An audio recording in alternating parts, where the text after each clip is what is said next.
Basi naomba tumshukuru Mungu kwa ajili ya kuanza ibada hii. Baba wa mbinguni, tunakuja mbele zako kwa jina la Yesu Kristo, tukikushukuru kwa neema ya uhai, nafasi ya kukutana tena kwa njia ya mtandao, na kwa sababu umetuita si kwa kawaida bali kwa kusudi. Leo tunafungua somo hili kwa unyenyekevu wa mioyo yetu. Tunakualika Roho Mtakatifu uje uchukue nafasi yako. Fungua akili zetu tuelewe, fungua mioyo yetu tulipokee, na fungua roho zetu tubadilishwe. Bwana, lifanye neno lako lisikae kwenye masikio tu, bali likae ndani ya mioyo yetu. Litubadilishe fikra zetu, maamuzi yetu na mienendo yetu. Ondoa kila pazia la giza, kila mzigo wa uchovu, kila sauti inayopingana na sauti yako. Ninainyamazisha kimya katika jina la Yesu. Ninainyamazisha kimya katika jina la Yesu. Ninainyamazisha kimya katika jina la Yesu. Ninainyamazisha kimya katika jina la Yesu. Katika jina la Yesu Kristo wa Nazareti. Katika jina la Yesu Kristo wa Nazareti. Katika jina la Yesu Kristo wa Nazareti. Katika jina la Yesu Kristo wa Nazareti. Baba, tunaomba hekima ya mbinguni kwa mafundisho ya siku ya leo. Tunakusihi Mfalme wa wafalme, neema yako ya kusikia kwa wanaosikiliza na nguvu ya kutii kwa kila mmoja wetu ikatawale. Tunatangaza kwamba somo hili litaleta uzima, mwanga, mwelekeo na uamsho mpya katika jina la Yesu. Yote tunafanya tunayaweka mikononi mwako, katika jina la Baba na Mwana na Roho Mtakatifu. Kila mwenye pumzi na aseme amen. Amina, amina. Natamani tukajifunze njia za kulifanya neno la Mungu likae ndani yako. Hicho ndicho kichwa cha somo, njia za kulifanya neno la Mungu likae ndani yako. Na leo nataka tushughulike na kitu ambacho tunaweza tukasema zaidi ya kukalili. Watu wengi sana tumekuwa na hili changamoto, hatuna neno la Mungu kwenye fahamu zetu. Mtu mwingine anajitetea kabisa, anasema mimi nashindwa kukalili, kila nikikalili naona sielewi. Sasa leo nataka nikakupe mbadala wa kuweza kutatua, kufanya neno la Mungu likae kwa wingi kwenye fahamu yako. Hakuna mtu anaweza kushika Biblia nzima, huo ni uongo. Hakuna mtu mwenye uwezo wa kushika Biblia nzima. Kuna watoto fulani wanakuaga wanakalilishwa, wanamezeshwa. Utaweza kuona leo hapa, je, wako sawa ama hawako sawa? Natamani uniazime masikio yako, niazime ufahamu wako, niazime akili yako kwa dakika hizi chache. Wakristo wengi sana wanasoma Biblia, lakini ni wachache sana wanaielewa. Wachache sana. Kuna wachache zaidi wanairuhusu ikae ndani yao. Na ukisoma maandiko, neno la Mungu linasema nini? Linatuhimiza kwa habari ya kukaa ndani yetu kwa wingi. Hili neno ambalo tunalisoma linatakiwa likae ndani yetu kwa wingi. Kwa mfano, mtu mmoja anisomee Wakolosai 3:16. Tuone Wakolosai 3:16. Riaba kayantaramusi kayantarabusa. Mungu anatuhimiza nini kwa habari ya neno? Wakolosai 3:16. Karibu. Neno la Kristo nalikae kwa wingi ndani yenu. Wow. Kati ya hekima yote. Wow. Mkifundishana na kuonyana kwa zaburi na nyimbo na tenzi, huku mkimwambia Mungu kwa neema mioyoni mwenu. Hapa unaona maandiko yanavyosema kwamba neno la Kristo likae ndani yenu kwa wingi. Biblia haijasema lipitie, Biblia haijasema likaliliwe, lakini limesema lifanyeje? Likae ndani yako. Ndani yako neno la Mungu linatakiwa likae kwa wingi.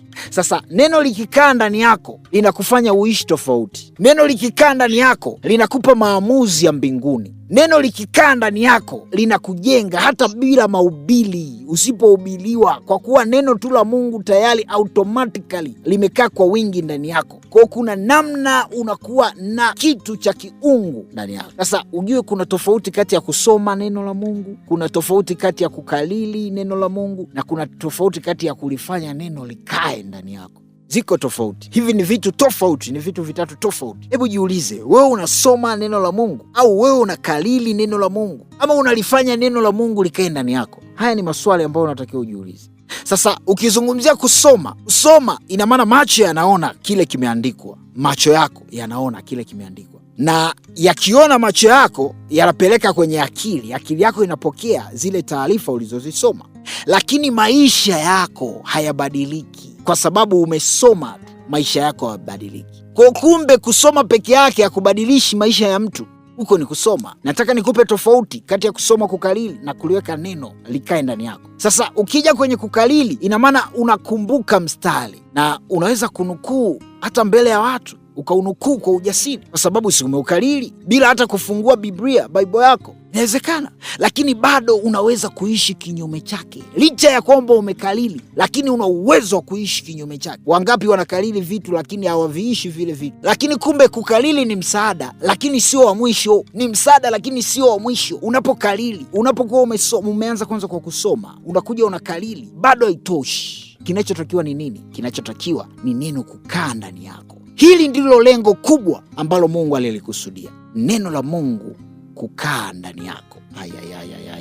Sasa kama lengo kuu ni neno kukaa ndani yako, sasa hapa ndipo neno linakuwa sauti ya ndani. Neno linakuwa sauti ya ndani, linaongezeka, na likishaongezeka kinachotokea linakuongoza. Haihitajiki tena mtu hapo, neno lenyewe linakuongoza. Kuna namna, kuna vitu ambavyo walitakiwa watu waje wakufundishe, lakini kwa kuwa neno limekaa ndani yako linakufundisha, linakuongoza. Si umeliweka neno la Mungu ndani yako? Neno la Mungu likiwa ndani yako litakukemea. Yaani kabla hujatenda dhambi, ukiwa na neno utakemewa. Unataka kwenda kuzini, unakumbuka neno la Mungu limekuambia usizini, automatically tu linatoka ndani, kwa sababu siliko ndani yako. Kwa hiyo unajikuta unajizuia. Kuna baadhi ya vitu unashindwa kuvifanya kwa sababu ndani yako kuna neno. Neno lako linakushuhudia kwamba hichi unachotaka kukifanya si sawa. Neno likiwa ndani yako linakutia nguvu wakati wa majaribu, unapopitishwa kwenye majaribu. Neno la Mungu kwa kuwa liko ndani yako, limekaa ndani yako, linakufariji. Na ndio maana ukisoma maandiko yanasema, nimeweka neno lako moyoni mwangu nisije nikakutenda dhambi. Nimeliweka neno la Mungu ndani ili nisikutende dhambi. Kuna muda tunahitaji tuwe na neno la Mungu ili tushindwe kupata tamaa ya kutenda dhambi. Kuna dhambi zingine zinakujaga automatically, unajikuta umeanguka dhambini. Ni kwa sababu umepoa kiroho, haukuwa na neno la Mungu ambalo lingekuonya, neno la Mungu ambalo lingekutoa katika njia za upotevuni. Utasoma kwenye Zaburi ya 119 na ule mstari wa 11, utakutana na hili neno kwamba neno nimeliweka ndani ya moyo wangu ili nishindwe kukukosea wewe Mungu wangu, nisikutende dhambi. Sasa kuna njia 4 ambazo natamani, njia kuu 4 za kulifanya neno likae ndani yako. Raba seke yenterebosa kayanta la mosa. My God bless you. Mungu akubariki. Mungu akubariki. Njia ya kwanza ambayo watu wengi sana huwa tunaichukulia kawaida ni kutafakari, meditation, kutafakari. Na ndio maana ukisoma maandiko yanasema sheria ya Bwana ndiyo impendezayo, na sheria yake huitafakari mchana na usiku. Ukisoma kwenye Zaburi ya kwanza tu, ile Zaburi 1 mstari wa 2. Sasa tafakari ni nini? Tafakari si kusoma haraka, ni kulirudia neno kwa ndani. Unalitafuna rohoni kama chakula unavyokitafuna. Kwa tafakari ni sawasawa na kufikiri. Tafakari ni sawasawa na kujiuliza. Tafakari ni sawasawa na kulisema polepole. Unalisema polepole. Tafakari ni ile hali ya kuliuisha ile neno na maisha yako. Kwa mfano, tunaweza tukasema, labda tuchukue Zaburi ya 23. Hii Zaburi mimi nilivyokuwa Sunday school nilikuwa naimba sana. Zaburi ya 23. Tunaweza tukasema ile Zaburi ya 23, tuchukue tu ule mstari wa kwanza. Bwana ndiye mchungaji wangu, sitapungukiwa na kitu. Si ndio inasema hivyo? Hebu mtu mmoja anisomee Zaburi ya 23 mstari wa kwanza tu ili tukonfirm hapa. Twende sawa. Zaburi 23 mstari wa kwanza nasema hivi. Bwana ndiye mchungaji wangu, sitapungukiwa na kitu. Bwana ndiye mchungaji wangu. Bwana ndiye mchungaji. Nimerudia. Bwana ndiye mchungaji wangu, sitapungukiwa na kitu. My God bless you. Mungu akubariki mwanangu. Sasa anasema Bwana ndiye mchungaji wangu, si ndio? Bwana ndiye mchungaji wangu, ina maana sitapungukiwa na kitu. Nataka nikufundishe hapo. Unatakiwa sasa ujiulize, Bwana ni mchungaji wako kivipi? Hilo ni swali unajiuliza. Si hapa amesema kwenye hii Zaburi na wewe umeisoma kama mimi nimeikariri na kuikariri. Wewe unatakiwa ujihoji sasa. Anza kujihoji. Bwana ndiye mchungaji wangu. Okay, kivipi? Kivipi Bwana ndiye mchungaji wangu? Jiulize hilo swali. Hapo tulia hapo. Unafikiria. Jiulize, nimekuwa nahangaika na nini mpaka Bwana akawa ni mchungaji wangu? Jiulize ndani yako. Sasa kama ameniambia hapa sitapungukiwa na kitu, kwa nini nina hofu kama sitapungukiwa na kitu? Ndani yako unajiuliza, unatafakari wewe mwenyewe. Sasa hapa ndipo neno linaanza kukaa ndani yako. Alikai tu kwenye makaratasi, linaanza kukaa ndani yako.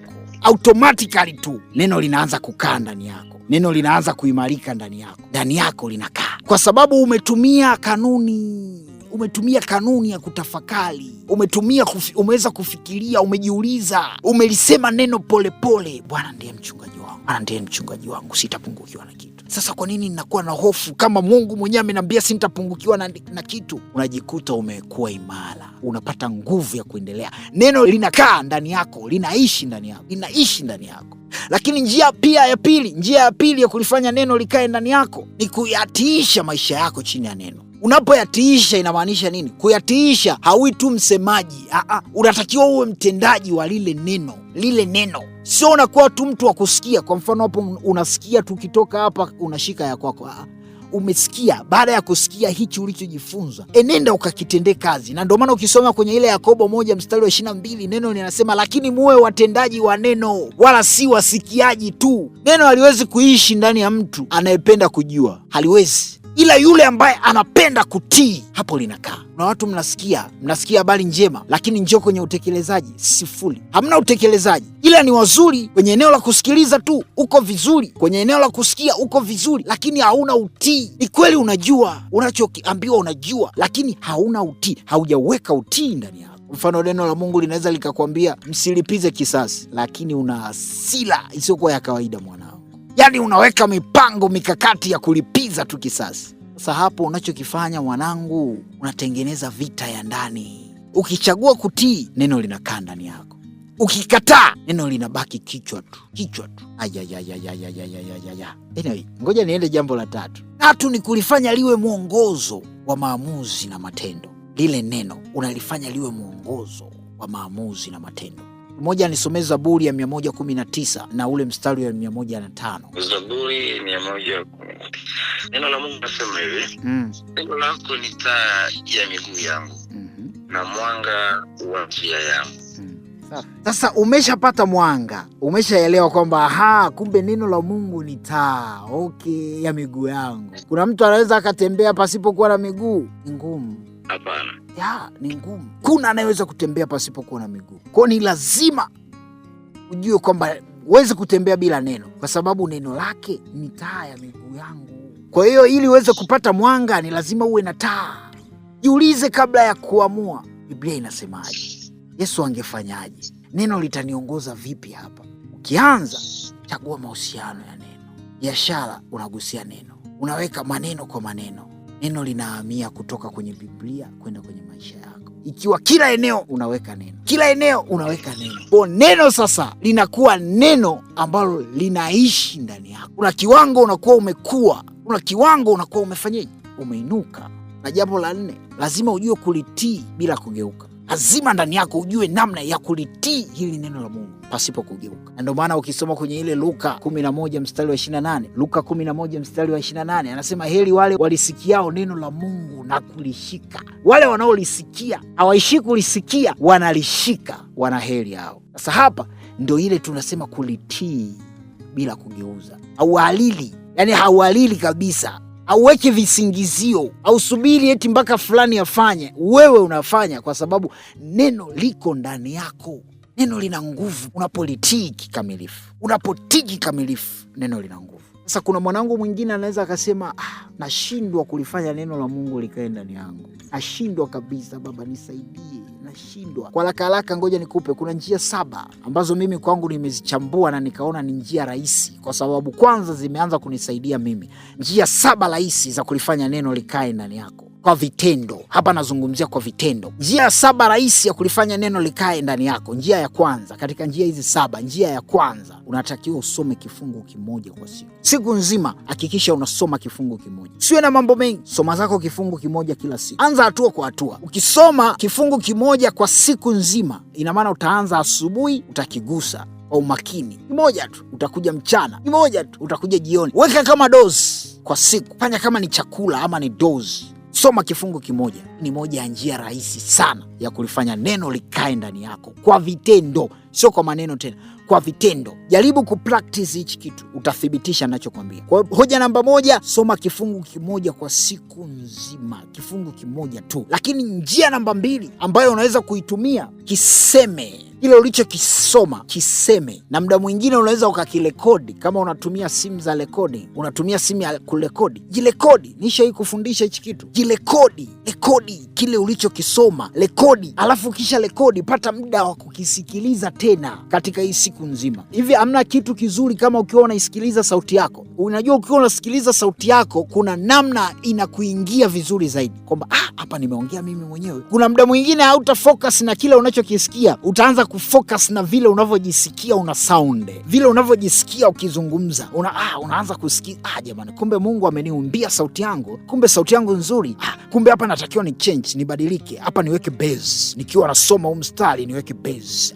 Imani usikia, okay, hapa kwenye imani usikia. Ukiwa unasoma, kwa mfano unasoma Warumi 10 mstari wa 17, unaisoma, imani usikia na kusikia huja kwa neno. Imani husikia na kusikia huja kwa neno. Unajirekodi kwenye simu yako, unapata muda wa kujirekodi, unajirekodi. Si umesoma mstari mmoja kwa siku, unakomaa nao mpaka kieleweke, unasoma zako Warumi 10 mstari wa 17, imani husikia na kusikia huja kwa neno. Unafanya kama mtoto, jifanye kama mtoto, lakini kuna namna ukirudi unausikiliza, kuna kitu kinajengeka. Ukilisikia kwa masikio yako mwenyewe, linaingia ndani yako zaidi. Sasa hebu fikiria, umejirekodi alafu ukajisikia, ina maana hichi kitu kinakaa kwa wingi ndani yako. Nakwambia hivyo kwa sababu mimi ni moja ya njia ambayo imenifanikisha sana, na ikanifanya mpaka nijione kwamba ni mhubiri mzuri ama ni mwalimu mzuri, kwa sababu nilikuwa na tabia ya kujisikiliza. Alafu nikijisikiliza nilichojirekodi, alafu nilikuwa naongezea nyama kwamba hapa okay, hapa kwa hiyo inakuwa hivi, natengeneza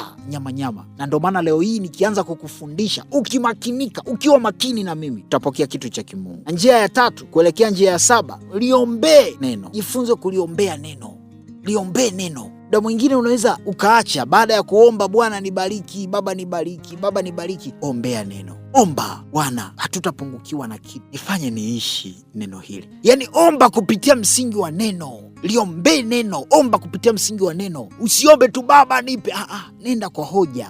Umesema nijapopita katika bonde la uvuli wa mauti, sintaogopa mabaya. Ukijiangalia wewe nyakati unayopitia, yani mabaya yanakutisha isivyokuwa kawaida, lakini wewe simama, tembea kwenye neno. Omba, maombi yako yawe katika msingi wa neno. Omba katika neno, liombee neno, omba katika neno. Bwana ulisema hutotuacha, Bwana ulisema tubishe, tamka neno. Omba kwenye neno. Usiombe kwa lugha ya mitaani. Watu wengine wanavyoomba, wanaomba kwa lugha za mitaani. Usitarajie kupokea majibu ukiwa unaomba kwa lugha za mitaani. Jifunze kuomba kwa lugha za mbinguni. Omba kwa lugha zilizomo kwenye maandiko matakatifu. Tumia vifungu kumkumbusha Mungu kwamba ni wewe Baba ulisema, ulinijua tangu ningali tumboni mwa mama. Ulisema, uliniita, nilikuja hapa nikiwa na mission maalum. Umesema mwenyewe kwenye Yeremia 1 mstari wa 5, ulinijua tangu ningali tumboni mwa mama. Mwambie Mungu kwenye maombi yako. Mwambie Baba, umesema tukuite nawe utaitika, utatuonyesha mambo makubwa na tusiyoyajua. Yeremia ngapi hiyo? 3:33. Unaenda kwa maneno, kwa vifungu, unamuonyesha kwamba kweli huyu mwanangu yuko vizuri, kweli amenishika, kweli huyu mwanangu anastahili kubarikiwa. So ukiwa unaenda mbele za Mungu, unaenda na maneno yako mtaani, unajua saa godi nini, mtaa unajua unakukubali sana. Hebu fanya kama kunibrace, fanya kama kunibariki. Si jukumu lako kunibariki. Unaongea lugha ambazo zinaondoa uwepo. Usitarajie kupokea mambo makubwa kutoka kwa Mungu. Usitarajie. Ili uweze kupokea mambo makubwa kutoka kwa Mungu, hususan kwa kile ambacho unakiombea, ni lazima ukikumbushie kwenye maandiko. Ni lazima ukifungulie maandiko. Usiende tu hivi. Omba kwa kupitia neno. Na jambo la 4, liandike kwa mkono wako. Lile neno ambalo umelisoma siku hiyo, tumekubaliana kwamba kwa siku unapiga zako mstari mmoja, unakomaa na mstari mmoja. Lile andiko liandike kwa mkono wako mwenyewe. Hivyo umewahi kujua kwamba kitu unachokiandika kwa mkono wako mwenyewe unakikumbuka sana? Kile ambacho unashika mkono wako na kukiandika kwa mkono wako mwenyewe unakikumbuka sana, kwa sababu kuandika kunapandikiza neno likae moyoni mwako kupitia kuandika. Walimu mpo hapa, mnaweza mkalithibitisha hiki. Unapoandika kile kitu ni ngumu sana kusahaulika. Ina maana kuna mawasiliano kati ya ufahamu wako na mkono. Kuna connection moja kwa moja, lile neno linakaa Kwa hiyo liandike lile neno taratibu. Ndio maana huwa nawahimiza wanangu, mje na Biblia, wanangu uwe na sehemu pa kuandikia. Ni kitu ambacho huwa nawahimiza sana. Kuandika kunatuliza roho yako. Unapoandika kuna namna unapata tulizo la moyo, kuna namna. Hata kama uwe una mwandiko mbaya vipi, wewe andika. Hoja namba 5, njia sahihi, njia rahisi ya kulifanya neno likae ndani yako, lihusishe na hali yako halisi. Lile neno jifunze kulihusisha na hali yako halisi. Kulihusisha na hali yako halisi, unatakiwa uliza, hili neno linanisaidia wapi? Jiulize mwenyewe kwamba hili neno linanisaidia wapi? Hili neno linaongea na hali gani ya maisha yangu? Jiulize. Hapa ina maana unalihusisha na uhalisia wako. Upo kwenye situation fulani, unajijua kabisa kwamba situation niliopo mimi hii situation ni changamoto. Ni changamoto kweli. Na kila ukichekecha unaona hamna kitu. Jiulize. Hoja namba 6, lirudie wakati wa majaribu. Ile neno ambalo ulijifunza unapopita kwenye majaribu fulani, kumbuka kwamba kuna mstari fulani nilishawahi kusoma. Unapopitishwa sasa kwenye majaribu, irudie lile neno. Shetani akikujaribu, wewe jibu kwa neno. Hofu ikija, wewe jibu kwa neno. Unamwambia imeandikwa. Unapomwambia imeandikwa, adui anatetemeka. Kwani Yesu alikuwa anasemaje? Yesu alikuwa anamjibuje shetani? Yesu ametoka zake kufunga huko siku 40. Hebu imagine, Yesu yuko na maupako, amefunga siku 40, lakini kuna jamaa anajifanya yeye ndio mwamba kuliko miamba yote, anamjaribu. Hakuogopa ule upako alionao, hakuogopa ile nguvu ya mfungo alionayo, lakini anakuja anamjaribu. Anamwambia kama wewe geuza jiwe hili liwe nini? Anamwonyesha vitu vya thamani ambavyo ana uwezo wa kummilikisha. Lakini Yesu anamjibuje? Anamwambia imeandikwa, mtu aishi kwa mkate tu. Imeandikwa. Sasa ni mbinu ambayo Yesu anafanyeje? Anatupa. Kwa hiyo unapojaribiwa, unapopitishwa kwenye majaribu, jifunze kuyaambia yale majaribu, imeandikwa, sintakufa nitaishi. Inawezekana uko hoi, unaumwa, ambia ule ugonjwa, ugonjwa, imeandikwa, sintakufa nitaishi. Imeandikwa. Lirudie lile neno wakati wa majaribu, wakati wa kubananishwa kwako. Rudia lile neno la Mungu. Amini ninachokuambia. Wewe utakuwa ni mtu hatari sana kwenye haya maisha hapa duniani, kwa sababu unatembea kwenye misingi ya kimbingu, unatembea kwenye misingi ya neno la Mungu. Lakini 7 na mwisho, jifunze kuishi neno kwa makusudi. Ishi neno kwa makusudi. Fanya makusudi, kusamehe, kupenda, kuvumilia, kutenda haki. Unatengeneza neno kuota mizizi ndani yako. Neno la Mungu linaota mizizi isiyokuwa kawaida. Naamini umebarikiwa na somo hili. Ila kikubwa ambacho natamani ni kufundishe na ukielewe, kalili ni vizuri, soma ni lazima, lakini neno likikaa ndani yako linakuunda, linakutengeneza, linakushape, linakulea. Yani linakufanya kuwa mwanafunzi halisi. Nisikize mwanangu, mwanafunzi wa kweli sio msomaji tu. Mwanafunzi wa kweli ni yule ambaye neno la Mungu linaishi ndani yake. Neno la Mungu linaishi ndani yake. Je, neno la Mungu linaishi ndani yako? Unapaswa kujiuliza alafu ukachukua hatua. Ulize alafu chukua hatua. Mungu awabariki sana. Naomba mniulize maswali. Mkishindwa kuniuliza na wauliza mimi leo maswali. Karibuni, muda wa maswali sasa. Karibu kwa maswali. Unaweza ukawasha mic ukauliza swali. Niko hapa kukujibu. Haya, uliza swali, karibu. Mimi nilitaka kuuliza kuhusiana na neno. Kuhusiana na nini labda na neno. Maana hapa tunajua kwamba hoja 7 hapa imesema kwamba ishi neno kwa makusudi. Ili neno ni nini? Uliza tena. Hoja ya 7 imesema kwamba tuishi neno kwa makusudi. Ikiwa kama ni kwa makusudi yetu. Ndio swali limekuja hapa. Neno ni nini? Safi, ninakujibu. Bali kujibu ili unielewe vizuri. Neno ni ufunuo wa Mungu. Na ufunuo huu wa Mungu ni ufunuo ambao uko hai, unaongoza ama unakuongoza, unakurekebisha na unabadilisha maisha ya mtu anayetii. Ndio maana ukisoma kwenye ile Waebrania 4 mstari wa 12 inasema neno la Mungu li hai tena lina nguvu. Ukiulizwa tu, elewa tu neno ni ufunuo wa Mungu ambao uko hai na ndio unaotuongoza. Hilo ndio jibu ama ndio tafsiri halisi ya neno. Kama umenielewa hapo. Asante, nimekupata vizuri. Mungu akubariki sana. Mimi napenda maswali jamani. Napenda maswali. Ukiniuliza swali nafarijika sana. Alizika. Mwingine hamna mwenye swali? Na niruhusu niwaulize maswali mimi? Haya, mimi nauliza swali. Mtu anaweza kuwa na upako bila kuwa na neno ndani yake. Naomba majibu. Na unavyonipa jibu unaambie ni kwa nini? Kwa nini? Hapana. Kwa nini? Kwa nini hapana? Sababu bila neno pako uwezo ukawepo, maana pako unakaa kwenye neno. Safi. Safi sana. Hebu nisomee Yohana 15 mstari wa 7. Yohana 15 mstari wa 7. Nyinyi mkikaa ndani yangu na maneno yangu yakikaa ndani yenu, ombeni takalo lote nanyi mtatendewa. Okay. Kumbe mtu anaweza kuwa na kalama lakini hata dumu, ila neno la Mungu ndilo linaloamsha nini? Pako. Mungu akubariki sana. Naona unakuja vizuri sana na Mungu atakuinua. Amina. Mungu atakuinua. Naona unakuja vizuri sana na nitaomba mpaka Mungu akufikishe pale ambapo natamani ufike. Hilo jukumu niachie mimi. Nitamuomba Mungu mpaka akufikishe pale ambapo natamani ufike. Tena wewe na nyumba yako. Nitahakikisha wewe na nyumba yako mnaishi yale maisha ambayo Mungu ameweka kusudi.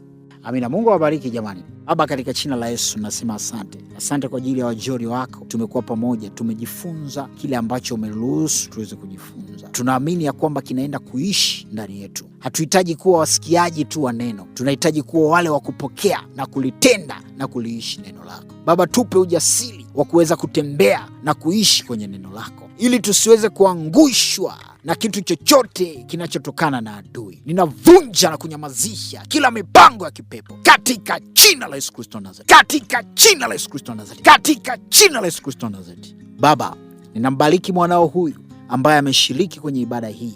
Amejifunza kila alichopokea kikakae ndani yake.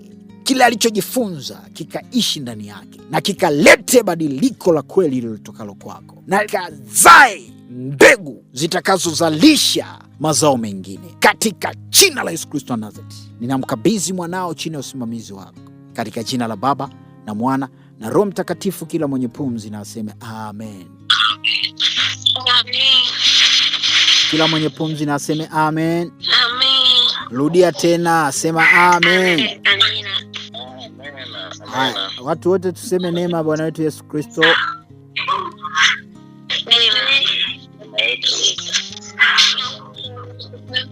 na ushirika wa Roho Mtakatifu ukae nasi sote sasa na hata milele.